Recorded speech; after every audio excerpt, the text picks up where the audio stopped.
De 69-jarige Pietje Bauma waard maart verliezen hier om het leven bracht in haar wenning in zorgcentrum Vronakker in Frenscher.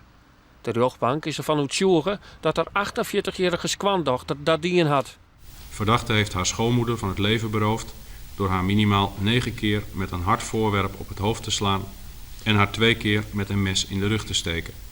In haar nadeel werkt dat de levensberoving op ruwe en gruwelijke wijze is gepleegd tegen een minder valide, alleenwonende vrouw van 69 jaar, die bovendien verdachtes aanverwant was. In de wenning van het slachtoffer ben op verskate plakken bloedsporen aangetroffen die nevens de rechtbank duidelijk wijzen op belutsenheid van de verdachte. Vaststaat dat de DNA-profielen van haar afkomstig zijn. En die zijn veroorzaakt doordat zij hoogstwaarschijnlijk zichzelf heeft verwond bij het plegen van het feit.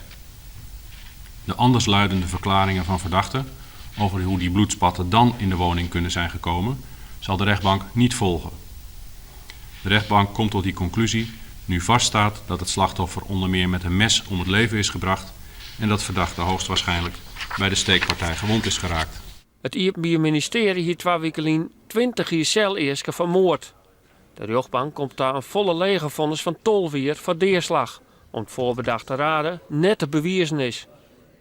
Nu onvoldoende bekend is geworden over de omstandigheden waaronder het feit is gepleegd, kan de rechtbank ook niet vaststellen of verdachte tijd heeft gehad om zich te beraden. Daarom kan niet wettig en overtuigend bewezen worden dat haar handelen het gevolg was van een voorafgenomen besluit. Beide partijen, het OM en de skwandochter, denken erover om in hege beroep te gaan.